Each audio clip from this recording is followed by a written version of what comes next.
I pledge allegiance to the flag of the United States of America and to the republic for which it stands, one nation, under God, indivisible, with liberty and justice for all.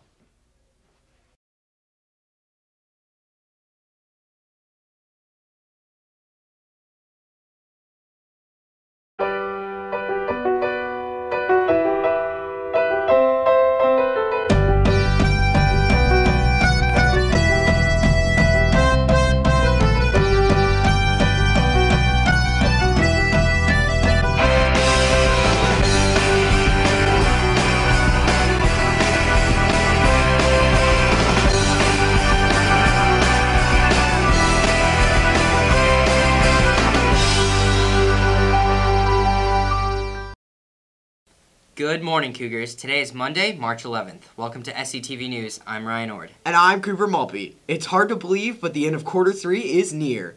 Teachers will fill out report card grades this Friday, so make sure you meet all your deadlines this week. Also, this Friday is a minimum day, so plan accordingly. 2 Steel Canyon Air Bands are headed to the district competition tomorrow night. The event begins at 7 at Grossmont High School. Tickets are $12 and both Toxic Honey and the Candymen will be there to represent our school. All students are encouraged to turn out and support our Cougar Air Bands.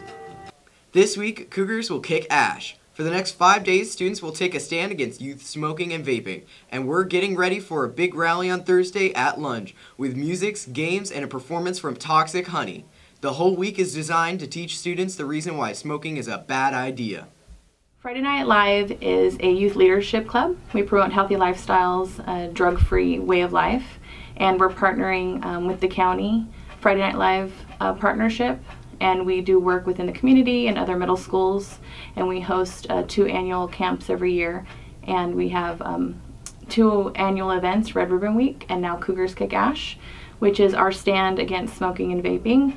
Right now in the United States, 1.2 million teenagers are addicted to juuling and vaping, so this is our stand against that movement and to educate our community and students on campus. Students are also encouraged to dress up each day this week. Tomorrow is Meme Day, Wednesday is Camo Day, Thursday is Disney vs. Nickelodeon, and Friday will be a blackout to show Cougars can see beyond the smokescreen. And you can get more involved by going to the Friday Night Live Club tomorrow at lunch in E204. Steel Canyon students recently performed genetic testing on themselves. It was all part of an experiment in the biology department, and our reporters went along for the ride. Sam Mascari, Sarah Greenbergs, and Ashley Taylor have a report on the electrophoresis lab. From volcanic eruptions to dissections, experiments can be the most fun part about science. Not only can they be fun, most of the experiments can be complicated. We're doing a PCR experiment, so polymerase chain reaction. So we're going to be amplifying a region of the student's DNA to see if they have this insert. It's called a PB92 insert. And we're seeing if they have the insert or they don't have the insert. And since we have 2 chromosomes, we get one from mom and one from dad, we're going to see if the students are homozygous for it, so both their chromosomes have it. Are they heterozygous, so do they have one with it and one without, or do neither one of their chromosomes have it? Compared to the other experiments, the students are more than excited to try this lab. I'm really excited to start the lab.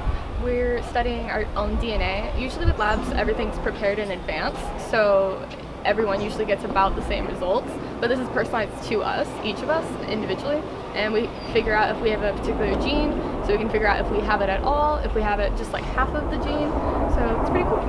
I felt very excited about the lab because it's something that we've never got to experience before, so we're giving a sample of our DNA, so we're going to be spitting into a cup and obviously going through the process of putting into a gel and solidifying it so we can see our own DNA, which is something that you don't entirely do often because it's something that obviously people who do research would partake in such an activity.